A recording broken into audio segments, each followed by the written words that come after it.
Programme में आपको खुशामदीद कहते हैं। मैं असदुल्ला खान हूँ। आज दिन भर गुज़श्ता रोज़ जो नवाज शरीफ ने मुलाकात की थी अफ़गान सलामती उमूर के मशीर हमदुल्ला मुहिब से और वज़ीर मुमलिकत बराए अमन सैयद सादत नादरी से, इसका खूब चर्चा रहा। इस पर बहुत तनकीद होती रही, ख़ासतौर पर हुकूमती जमात की तरफ से, वज़रा की तरफ से प्रेस कॉन्फ्रेंसेस की गई और कहा गया कि पाकिस्तान मुखालिफ शख्स से मिलने का मतलब क्या है। एक ऐसा शख्स जो रॉ के साथ मिलकर काम करता है, एक ऐसा शख्स जो भारत का हिमायत याफ्ता है, उससे मिलने का मतलब भारत को अपनी हिमायत का यकीन दिलाना है।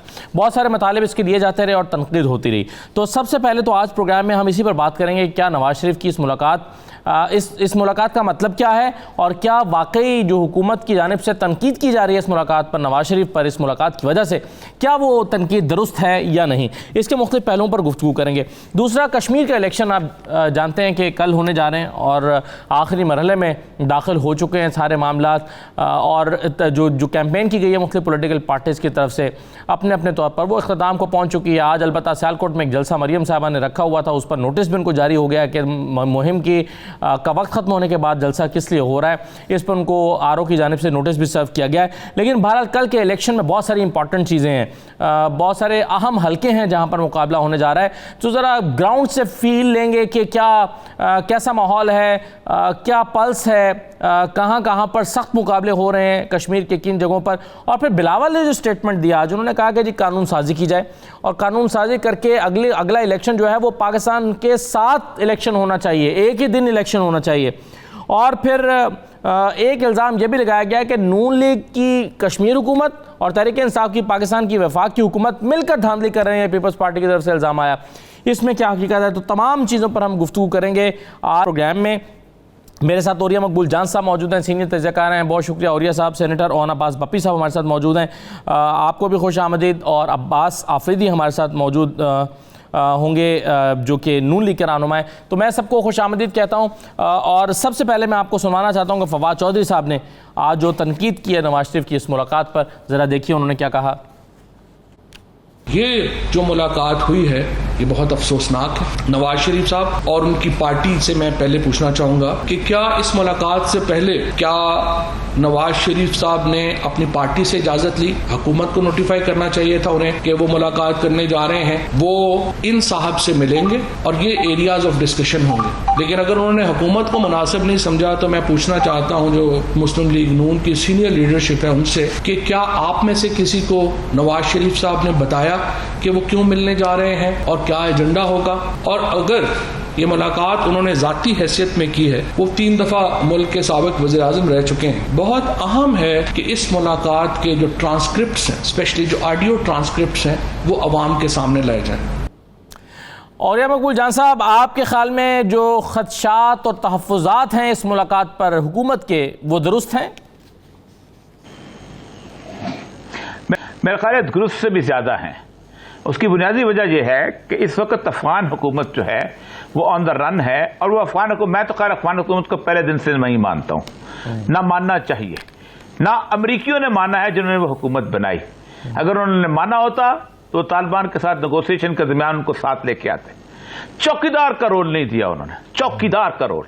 अब सूरत हाल ये है कि आप उस अफगान नेशनल आर्मी को कि जो उस अफगान, वो लोग जिनके उठना बैठना चलना फिरना पाकिस्तान के खिलाफ था, जिन्होंने पूरी जिंदगी पाकिस्तान के खिलाफ जहर रोकला, वो दिन मुझे आज इतना याद है कि 1996 में जब हम शाह मसूद फारफोर में अड्डा लेने के लिए और दुशंबे के अंदर उसका घर था, इंडियन एम्बेसडर के पास गया था और उसने एक टोपी अपनी उतार के कहा था कि मुझे ये टोपी जो है इसको दे दो और मैं इतनी जगह दे दो अफगानिस्तान की, मैं यहां लड़ूंगा तालिबान के खिलाफ। ये अमरुल्लाह साले उस वक्त वहां मौजूद था, यही एडवाइजर, ये उसका सफीर था। ये वो लोग थे जो पाकिस्तान के खिलाफ साजिशें कर रहे थे।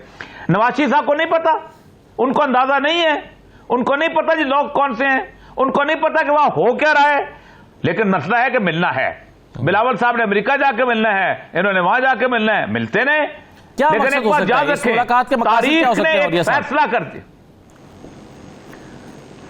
सिर्फ ये बताना कि हम किस साइड पे हैं, और बताना ये है कि अफगानिस्तान में इस वक्त सिर्फ अमेरिका और उसके इत्तेहादी अमन नहीं चाहते, उनके ख्वाब है ये अफगानिस्तान में अमन ना हो।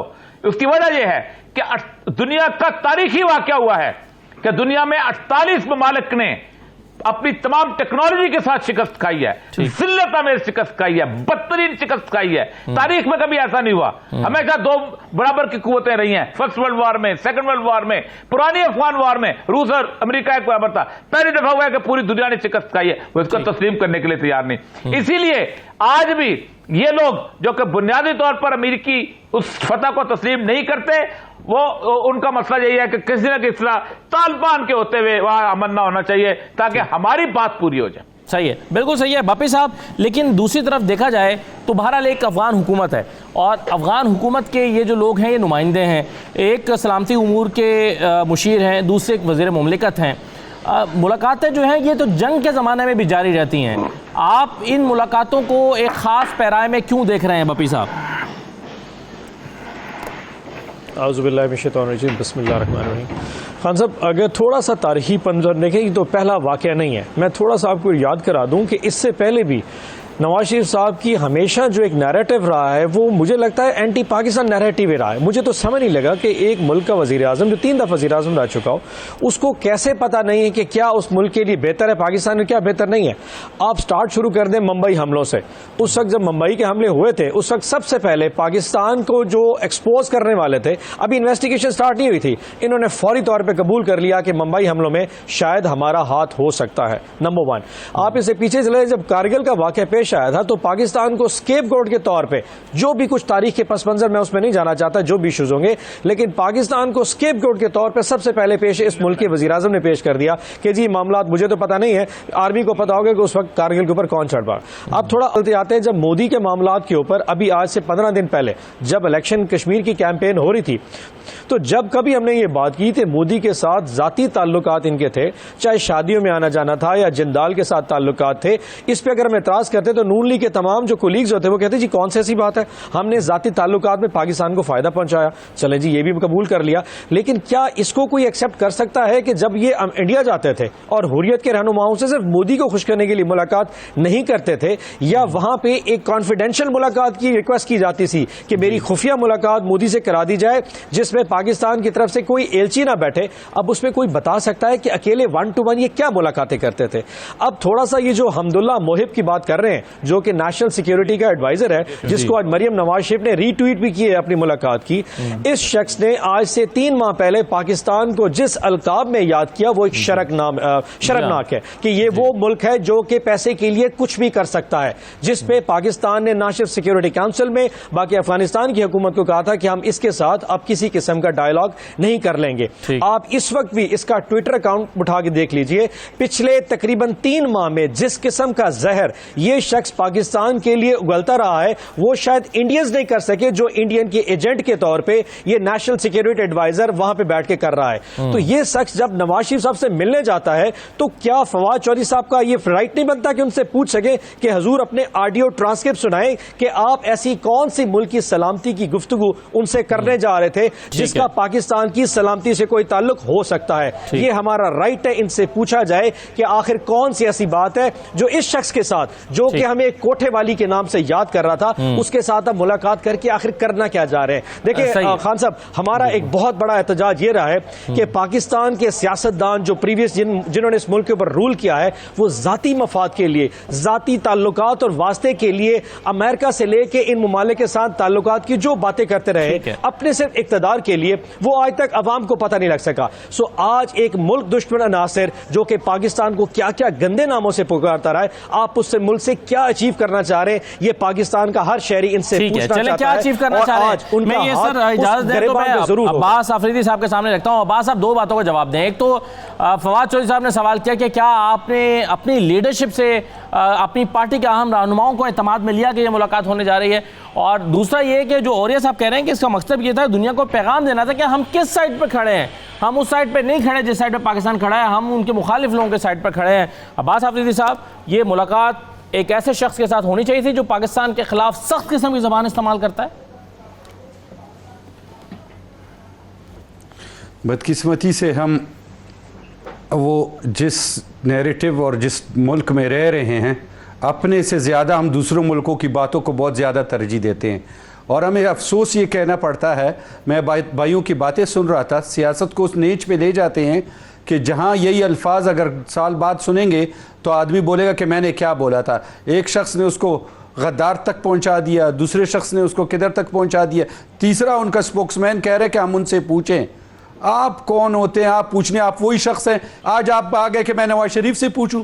आप अपने ही लीडर के साथ बारे में आप क्या क्या अल्फाज इस्तेमाल करते थे जिनको आज ये ओन साहब डिफेंड करते हैं? क्या फवाद चौधरी ने क्या बोला? पहले तो वो बोले कि फवाद चौधरी इनके लीडर के बारे में क्या बोलता था और उस वक्त ये क्या उसके बारे में क्या रिमार्क्स देते थे। रही बात इस वक्त as a state of Pakistan, वो जिस चीज़ को मानता है वो अफगानिस्तान की गवर्नमेंट को मानता है। अभी तक किसी ने ये नहीं कहा कि गवर्नमेंट चेंज हो गई, गवर्नमेंट आ गई है, गवर्नमेंट चली गई है और कोई गवर्नमेंट आ गई। हम क्या स्टेट पॉलिसीज दे रहे हैं? हम क्या नैरेटिव दुनिया को दे रहे हैं कि हम इस साइड या उस साइड? अफगानिस्तान का मामला है, वो मुलाकातें कर रहे हैं, वो जिधर जा रहे हैं। हम अपने मुल्क की अंदर बातें करें, हम अपने मुल्क के बारे में बातें करें, दूसरे स्टेट के बारे में हमारी बातें करना, दूसरे स्टेट को हम डायरेक्शन दें, दूसरे स्टेट की पॉलिसियां हम बनाएं और उधर अभी आज हम ये बातें कर रहे हैं, कल उधर क्या होना है, महीने बाद क्या होना है, उधर क्या 2 महीने बाद क्या होना है, 6 महीने बाद क्या होना है, पाकिस्तान की क्या पॉलिसीज है।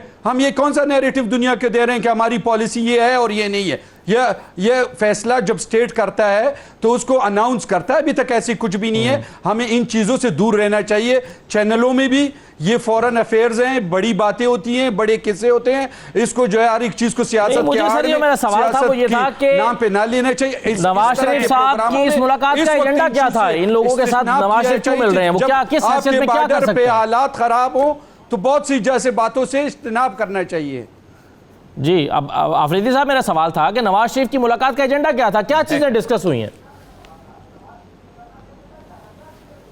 मैं तो कह रहा हूं ना कि जो भी वो मिल रहे हैं, जिनसे मिल रहे हैं, जो भी होगा एजेंडा यही होगा कि पाकिस्तान की सोच होगी, पाकिस्तान की फिक्र होगी, पाकिस्तानी की बात होगी और कोई बात नहीं हो सकती। कोई उनका अपनी जाती एजेंडा नहीं है। ये बातें 71, 74 सबको पता है क्या है। अभी अगर हम बहुत सी ऐसी बातों में ये वक्त आपको बताएगा, ये अपने चैनल्स के प्रोग्रामों को रखें कि आज जो हम एक बनी गाला किस तरह बहुत सी प्रॉपर्टियां चीज़ें निकलेंगी। ये गलत सोच की रविश इस वक्त अफगानिस्तान में जो हालात है, आपके दोनों साइड पे जो बॉर्डर है और जो सिचुएशन है जी, हमें आराम से उसको देखना चाहिए। हमें ये अपनी स्टेटमेंट नहीं देनी चाहिए, हमें अपनी पॉलिसीज नहीं ग्रे करनी चाहिए। ये हो गया, ये हो गया, हम ये कर रहे हैं, हम फलाने ने ये बोला था। 4 साल जब आपके घर आ रहे थे अब्दुल्ला, अशरफ गनी, ये सारे आ रहे थे और अब तक आ रहे थे, कुछ महीने पहले भी आए थे। अभी आप क्या कह रहे हैं? आराम से वेट करें, वॉच करें, अपने मुल्क के लिए बेहतर होगा, वही फैसला होगा, सारे मुल्क को भी वही फैसला होगा। हमें क्या जरूरत है कि दूसरे मुल्कों के बारे में हम अजरसाई करें कि फलाना ये कर रहे हैं, फलाना ये कर रहे हैं। हम अपने आप को अपने आप के साथ करें कि हमारा मुल्क का अपना ठीक हो, हमारी मुल्क की इकोनॉमी ठीक हो, हम आपस में ठीक हो, हम अल्फाज का चुनाव ठीक करें। हमने आगे अपने नस्लों को क्या कहना है? हमने अपने नस्लों को, आने वाले नस्लों को ये कहना है कि सारा मुल्क जो है पोलराइजेशन में बढ़ गया, ये सारा बद-इखलाक मुल्क बन गया, ये बदतमीज मुल्क। और फॉरेन पॉलिसी इतनी बड़ी इश्यूज पे टीवी पे बैठ के इस तरह बातें कर रहे होते हैं कि जैसे हम अफगानिस्तान की पॉलिसीज को। लेकिन आफरीदी साहब, बहुत सारी चीजें आप ही समझते हैं कि अलामती तौर पर होती हैं। अगर नवाज शरीफ साहब मिल रहे हैं किसी से तो ये पूरी दुनिया को एक पैगाम दे रहे हैं। ये तासुर देना कि कोई काम है, पाकिस्तान का कोई काम नहीं है। पाकिस्तान एक मिडल मैन का रोल अदा करेगा जब भी करेगा और उधर हमेशा चाहेगा कि अमन हो, शांति हो, जो हमारे पर उसके असरात ना। आप कह रहे हैं कि अमन के लिए मुलाकात हुई है। चलें एक छोटा सा ब्रेक ले लेता हूं, जिसमें वापस आते हैं, जरा कश्मीर इलेक्शंस पे बात करते हैं और मुख्तलिफ हलकों में जाकर देखते हैं कि वहां पर क्या हो रहा है। एक ब्रेक लेते हैं, ब्रेक के बाद वापस आते हैं।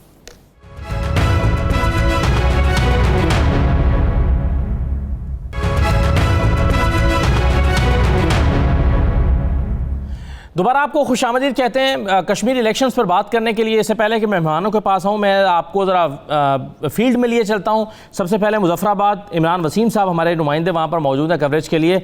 इमरान वसीम साहब, सबसे पहले तो ये बताएं कि मुजफ्फराबाद के जो हलके हैं उसमें से कांटेदार मुकाबले आप कहाँ पर देख रहे हैं? किन हलकों में आप देखते हैं कि ज़्यादा सख्त मुकाबले हो रहे हैं और किसका पलड़ा भारी आपको दिखाई दे रहा है इलेक्शन में? जी बिल्कुल असद भाई, जैसे आपने सवाल किया कि 7 हलके हैं मुजफ्फराबाद के, 7 हलकों के हवाले से जो हमारी लोगों से बात हुई है, जो सहाफ़ी यहाँ पर 7 हलकों को कवर कर रहे हैं, जो मकामी मीडिया के साथ भी वाबस्ता है, पाकिस्तान के मीडिया के साथ भी वाबस्ता है, उनके साथ जो हमारी नशिस्तें हुई तो उनके मुताबिक जो है जो मुजफ्फराबाद का पहला हलका है जिसे LA 27 कहते हैं, इस हलके में पाकिस्तान पीपल्स पार्टी के जो उम्मीदवार हैं सरदार जावेद अयूब हैं, नून लीग की नौरीन आरिफ हैं और PTI के उम्मीदवार जो हैं वो मीर अतीकुर रहमान है। इस हलके के हवाले से लोगों का ये कहना है, सहाफ़ती हलकों का ये कहना है कि 2016 के इलेक्शन में तो यहाँ से नून लीग की जो उम्मीदवार थी नौरीन आरिफ वो कामयाब हुई थी, लेकिन इस मरतबा जो सूरत हाल है वो तब्दील होती हुई दिखाई दे रही है, क्योंकि लोगों का ये कहना है कि इस हलके से पीपल्स पार्टी के जो उम्मीदवार हैं सरदार जावेद अयूब और PTI के जो उम्मीदवार हैं मीर अतीकुर रहमान, उनके दरमियान कांटे का मुकाबला जो है मुतवक्के है। यहाँ पर असल में आपको ये भी बता देते हैं कि PTI के ये बताएं कि जो राजा फारूक हैदर साहब वाला हलका है LA 32, वहाँ पर मुकाबले में तहरीक इंसाफ ने एक बिल्कुल नौजवान को, ज़ीशान हैदर को टिकट दिया है। वहाँ पर क्या सूरत हाल है? एक ऐसा नौजवान जिसका पहले इलेक्शन लड़ने का तजर्बा नहीं है और मुकाबले में वज़ीर आज़म आज़ाद कश्मीर है, तो वहाँ पर क्या सूरत हाल है? वहाँ पर अपना असल में ये सूरत हाल है कि बताया जा रहा है कि 3 उम्मीदवार, जैसे कि बड़ी जो 3 सियासी जमातें हैं PTI, नून लीग और पाकिस्तान पीपल्स पार्टी का मुकाबला है, और 2016 में इस हलके से नून लीग के जो उम्मीदवार थे राजा फारूक हैदर जीते थे और वो वज़ीर आज़म आज़ाद कश्मीर भी बने थे।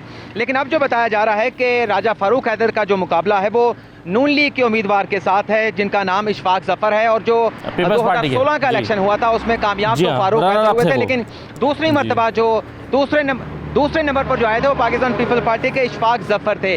और इस मरतबा भी यही बताया जा रहा है कि इन दोनों के दरमियान जो है वो कांटे का मुकाबला मुतवक्के है, लेकिन जो PTR के उम्मीदवार हैं ज़ीशान हैदर, जिनका असल में आपने जिक्र किया है, उनके बारे में भी लोगों का ये कहना है कि वो भी गैर मुतवक्के रिजल्ट जो है वो दे सकते हैं। वो मेहनत बहुत कर रहे हैं, उनको बिल्कुल सही है। कुछ हलकों में उनकी बहुत अच्छी सपोर्ट है, मैं उनसे मिला भी हूँ जब गया वहाँ पर, और मैंने देखा भी कि वो कैंपेन बहुत अच्छी कर रहे हैं, बड़े सॉलिड कैंपेन कर रहे हैं। इमरान, बहुत शुक्रिया आपका। मैं कुछ ही देर में ज़रा आपको कोटली से भी खबरदार करता हूँ कि क्या वहाँ पर चीज़ें चल रही हैं। खबरदार से मेरी मुराद ये है कि वो लोग जो ज़रा जिनकी कैंपेन थोड़ी कमज़ोर रही है उनके हालात आपको बताते हैं। लेकिन मुझे पहले औरिया साहब, ये बिलावल साहब ने जो आज तजवीज़ दी है, वो कहते हैं कि नई कानून साजी जो है वो की जाए और पाकिस्तान और कश्मीर के इंतखाबात एक ही दिन करवाए जाए। मैं आपको सुनवा भी देता हूँ उन्होंने क्या कहा, फिर आप ज़रा इस पर कॉमेंट कर दें।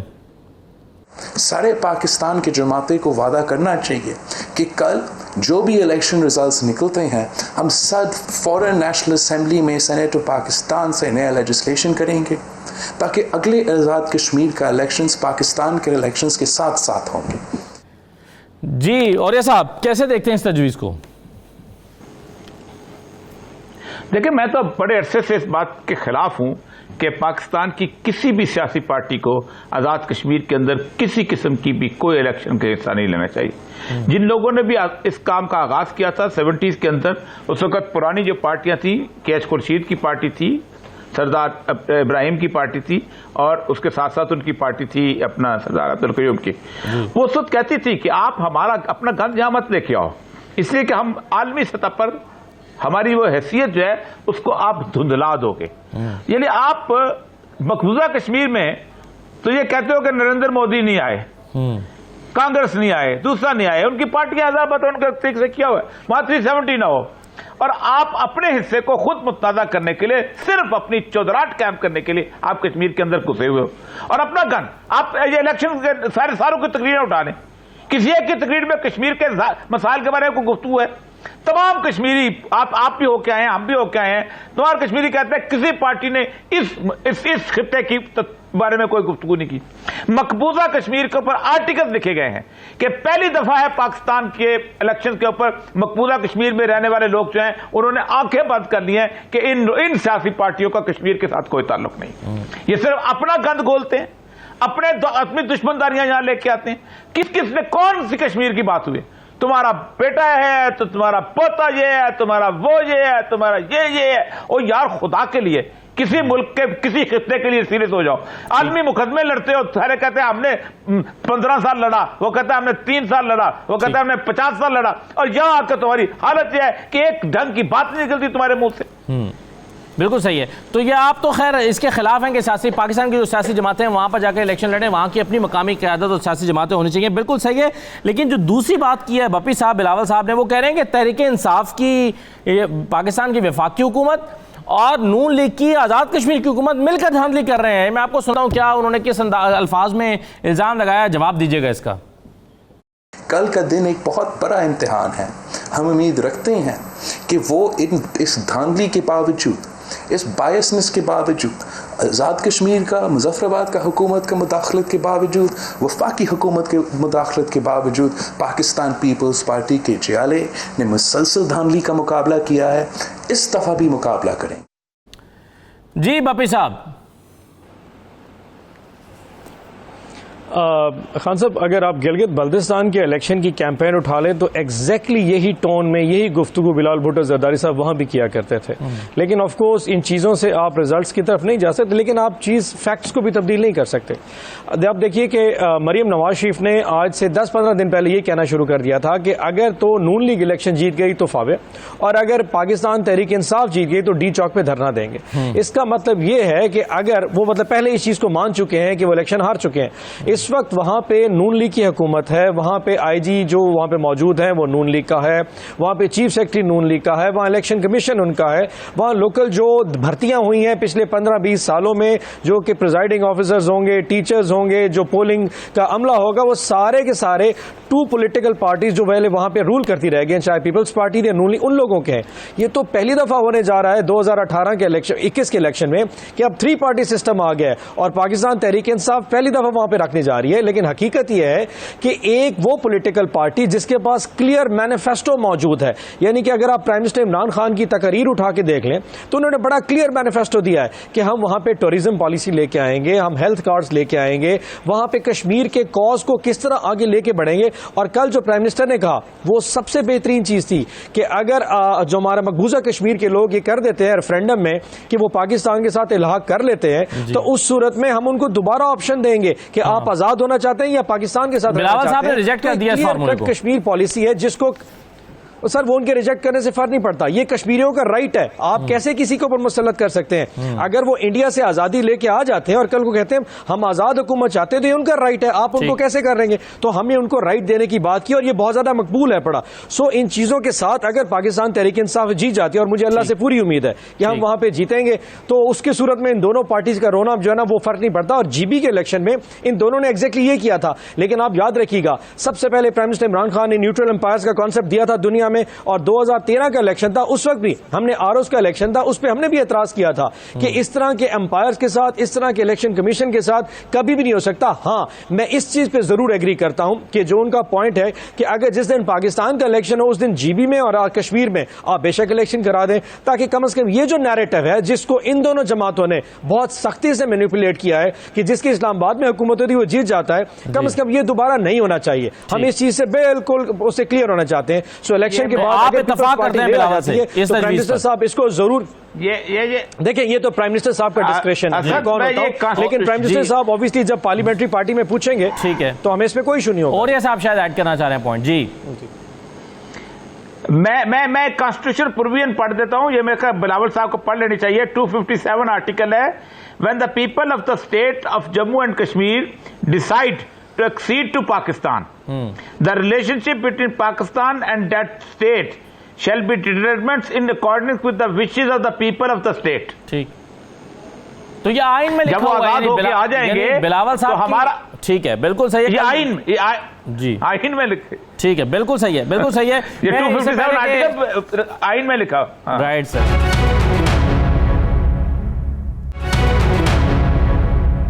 कोटली से अफजल साहब मौजूद हैं, हमारे रिपोर्टर हैं। अफजल साहब, 6 हल्के हैं कोटली के, आप सबसे ज़्यादा जो सख्त मुकाबले हैं वो किन किन सीटों पर देख रहे हैं? नक्याल में देख रहे हैं, सेंसा में देख रहे हैं, सिटी में देख रहे हैं, राजमहल में देख रहे हैं, कहाँ पर आप देख रहे हैं कि तगड़ा और कड़ा मुकाबला होने जा रहा है?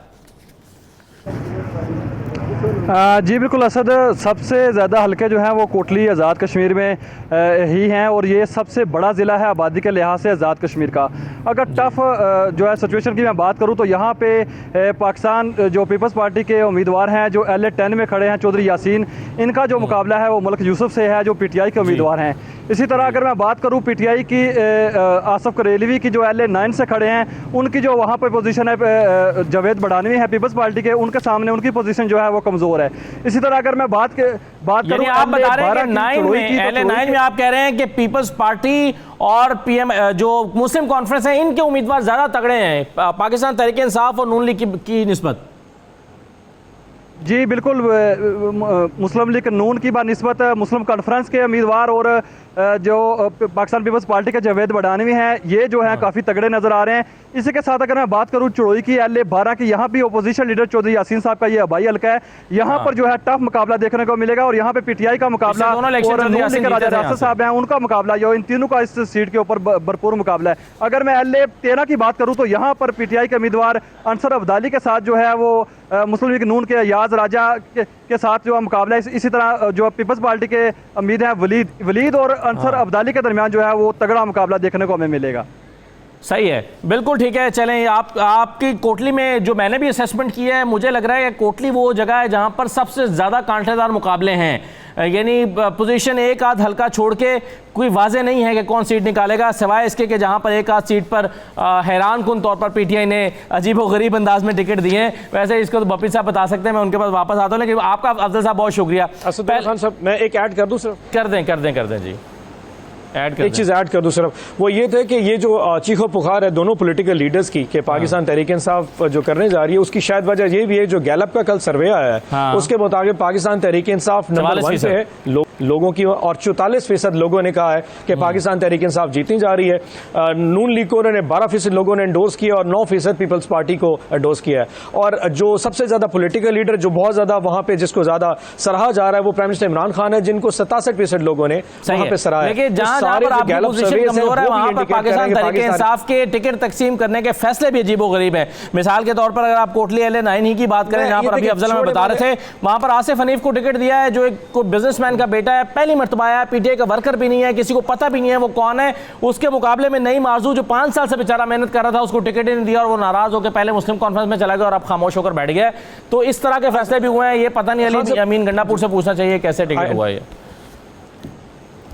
जब इलेक्शंस होता है ना, जनरल इलेक्शंस किसी भी, चाहे वो पाकिस्तान में हो चाहे आजाद के GB में, छोटी मोटी चीजें ऊपर नीचे होती रहती हैं। तो हम ये नहीं कह रहे कि हम 2/3 मेजॉरिटी में जा रहे होंगे, बट ऑफ कोर्स आज जैसे ज़िशान का फैसला है, तो यंगस्टर जैसे कैंडिडेट हमने लेके आए हैं, लेट्स सी वो कैसे परफॉर्म करते हैं। वो तो बिल्कुल सही है, ज़िशान के फैसले पर तो किसी को शायद एतराज ना हो कि आपने एक नौजवान को मौका दिया, लेकिन वर्कर तो होना चाहिए ना बहरहाल। अच्छा, मुझे ये बताइए अब्बास अफरीदी साहब कि ये धांधली का इल्ज़ाम सिर्फ तहरीक इंसाफ पे नहीं लगा, ज़्यादा इल्ज़ाम आपके ऊपर लगा है, क्योंकि तहरीक इंसाफ ने भी लगाया, पीपल्स पार्टी, दोनों ने आपके ऊपर इल्ज़ाम लगाया कि जनाब हुकूमत आपकी है कश्मीर में और इंतज़ामिया सारी आपकी है, तो आप वहाँ पर धांधली कर रहे हैं। बिलावल भी यही कह रहे हैं, इमरान खान भी कल यही कह रहे थे।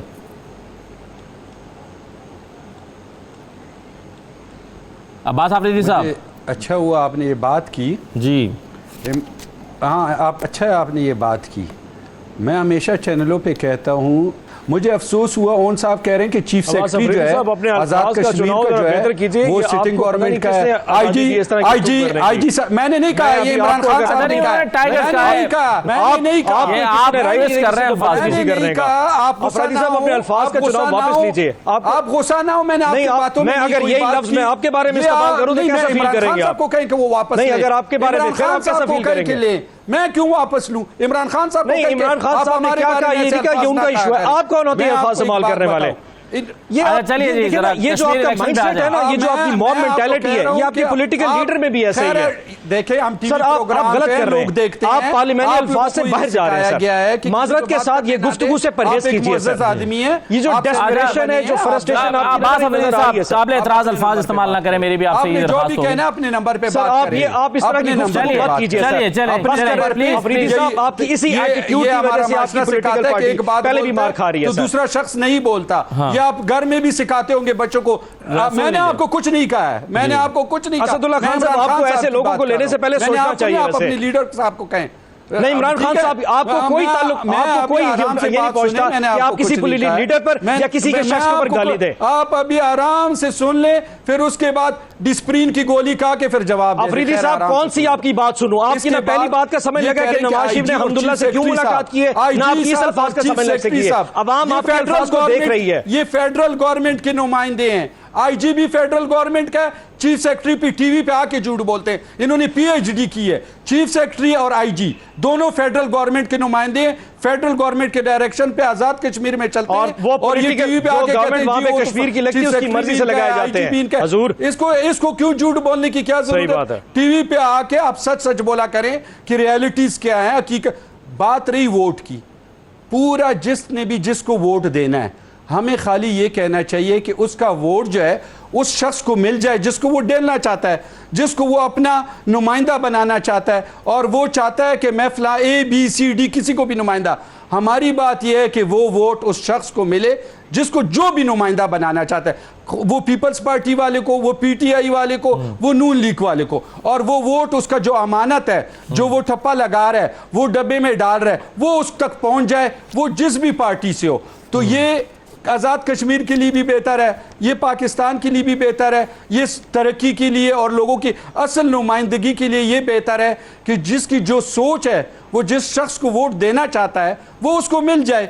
हम ये कहें कि फलाने ने क्या कहा, फलाने क्या कह रहा है, हम ये बात करें जो असल बात है कि उधर जो इलेक्शन हो रहा है 100% जो शख्स जिसको वोट देना चाहे वो उसको मिल जाए, हर आदमी को वोट डालने का हक मिल जाए, और वो अपने सही नुमाइंदा जो उसकी सोच और फिक्र है कि मैं किसको मुंतखब करना चाहता हूं, वो उस तक पहुंच जाए।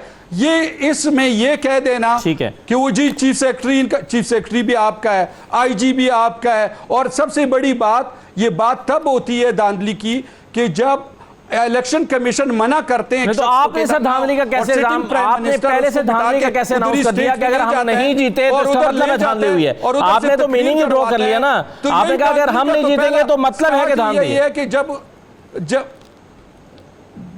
जिधर आप धांधली करना चाह रहे हो, आप कह रहे हो कि हम सीना जोरी से करेंगे, जैसे आपने गिलगित बल्तिस्तान में की, आपने लोगों को मोड़ा, आपने लोगों को पार्टी से हटाया, आपने उनको बिठाया, आपने बाय फोर्स धांधली की। मैं इस चीज चलिए सर, एक छोटा सा ब्रेक मुझे लेने दें। अब अब्बास अफरीदी साहब एक ब्रेक लेने दें, मुझे छोटा सा ब्रेक के बाद वापस आते हैं और मीरपुर और भिंबर की सूरत हाल भी देख लेते हैं और फिर मजीद बात करते हैं। हमारे साथ रहिए।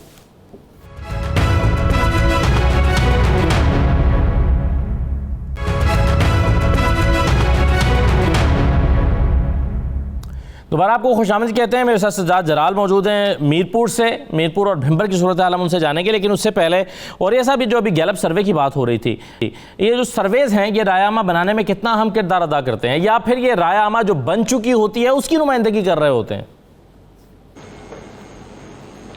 देखिए, पाकिस्तान में साइंटिफिक रिसर्च जो है वो तो खैर उस तरह की कभी आज तक आई नहीं है, और ना हम उस तरह के लोग हैं कि जो साइंटिफिक रिसर्च की बुनियाद के ऊपर चीज़ें बना सकें।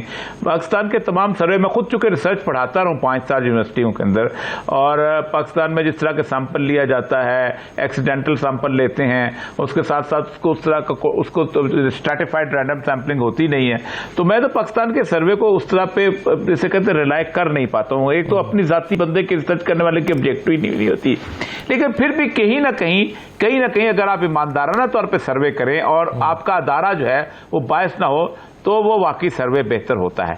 लेकिन पाकिस्तान में अब तक किसी सर्वे ने आप देखें कभी भी रिजल्ट्स जो है ना उसको कभी आप उसको मैच नहीं कर पाते। पॉवर्टी के सर्वे एनालिसिस, इसलिए हमेशा क्वेश्चन होता रहता है हमारे सर्वेस के ऊपर। और ये पाकिस्तान नहीं है, सर्वेस जो है ये इंटरनेशनल लेवल पे भी आप देखें, ट्रंप के और हिलरी क्लिंटन के सर्वेस के बारे में देखें क्या कुछ हो चुका था, क्या बन रहा था, और पता ट्रंप हमेशा कहता था कि सर्वे कैसे होते हैं, और मुझे पता है मैं तो खुद फंड करता रहा हूं, मैं तो पैसे देता रहा हूं। तो सर्वेस को मैं उस तरह आप एक टोटलिटी का नुमाइंदा नहीं करते, इसलिए तबसरा मैं तो नहीं करता हूं, अक्सर नहीं करता। हालांकि मैं इस सब्जेक्ट को 5 साल मैंने यूनिवर्सिटी लेवल पर पढ़ाया है, उसके बावजूद भी मैं नहीं करता। आपको इसमें डाउट्स हैं, बिल्कुल सही है। चलें, मुझे मेरे साथ सज्जाद जलाल साहब मौजूद हैं। सज्जाद साहब, पहले तो मीरपुर का मुझे बता दें, 4 हल्के हैं, किन हल्कों में आप समझ रहे हैं कि अभी तक सिचुएशन क्लियर नहीं है, इतना सख्त मुकाबला है, कोई पता नहीं कौन बाजी ले जाएगा, तो सख्त मुकाबले किन हल्कों में हैं 4 में से? 4 में से जो सख्त मुकाबला है वो LA3 मीरपुर का है, जहाँ पर बैरिस्टर सुल्तान महमूद चौधरी तहरीक इंसाफ के और मुस्लिम लीग नून के चौधरी मोहम्मद सईद हैं, ठीक है, जो जिन्होंने 2016 के इलेक्शन में बैरिस्टर सुल्तान को हराया था।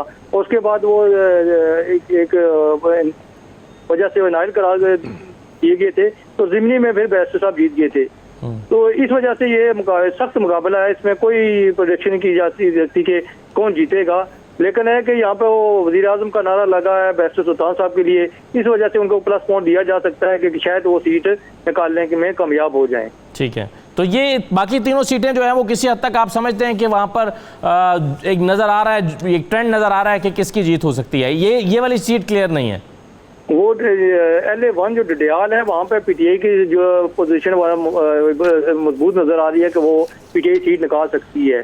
LA2 पे जो है ना वो पाकिस्तान पीपल्स पार्टी के उम्मीदवार हैं, साबिक वजीर आजम चौधरी मजीद के साहबजादे, उनकी पोजीशन जो है ना दूसरे जो उम्मीदवार है उनकी निस्बत उनकी पोजीशन बेहतर बताई जा रही है, नजर आ रही है कि वो सीट निकालेंगे। तो बेम्बर का भी जरा बता दीजिएगा, 3 हल्के हैं, बेम्बर के 3 हल्कों में क्या पोजीशन चल रही है?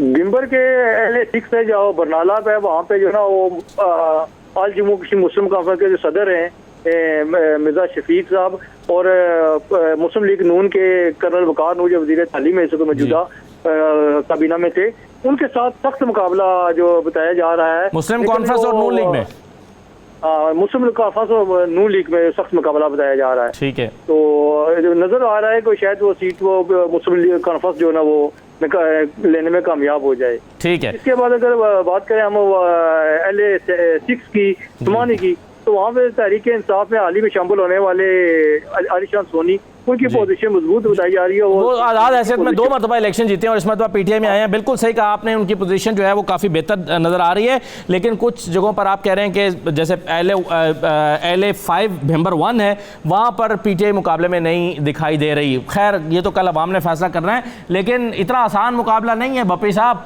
ये आप खाली सर्वेस पर ना रह जाइएगा।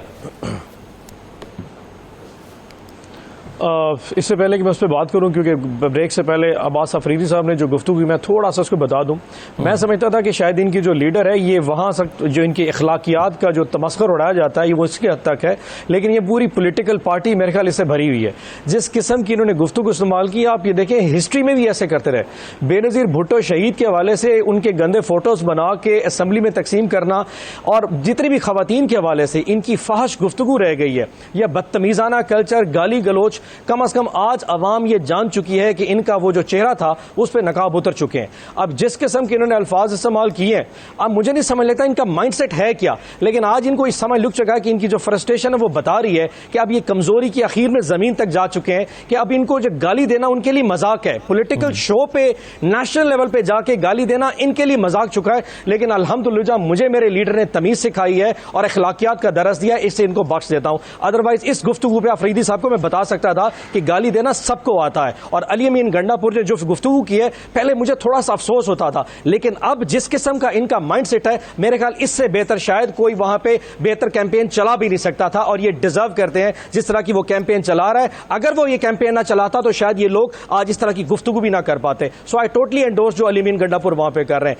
बाकी इलेक्शन का कल पता चल जाएगा, सर्वे का भी पता चल जाएगा, ये अल्लाह की तरफ से। और इंशाल्लाह मैं आपको पहले बता दूं, हम तकरीबन 25 से 27 सीटें वहां जीतने जा रहे हैं, और इंशाल्लाह वहां पे तहरीक इंसाफ हुकूमत बनाएगी। तो सर अगला 2023 का इलेक्शन फिर अली अमीन गंडापुर लड़ेंगे, मतलब 5, 7, 10 अली अमीन गंडापुर तैयार करें, क्योंकि मुकाबला चूंकि नून लीग के साथ है तो आपको ऐसे काफी सारे लोग तैयार करना पड़ेंगे इसी माइंडसेट के साथ लड़ेंगे सर, माजरत के साथ, इस सोच के साथ जिस तरह मरियम नवाशी वहां पे चले, फिर अली अमीन गंडापुर ही चलेगा। अगर ये सोच लेके आए और वो यहूदन के हवाले से जो गुफ्तगू कर रही है वो किसी ने कंडेम नहीं किया सर। ठीक है, बहुत शुक्रिया बपी साहब, बहुत शुक्रिया आपका, और ये गुलजान साहब, अफरीदी साहब, बहुत शुक्रिया प्रोग्राम में शिरकत करने के लिए। कल का इलेक्शन देखते हैं क्या होता है। कल के प्रोग्राम में काफ़ी सूरत हाल कुछ वाज़ेह हो रही होगी जब कल हम प्रोग्राम कर रहे होंगे। कल देखते हैं क्या होता है। इजाज़त दीजिए, अल्लाह हाफिज़।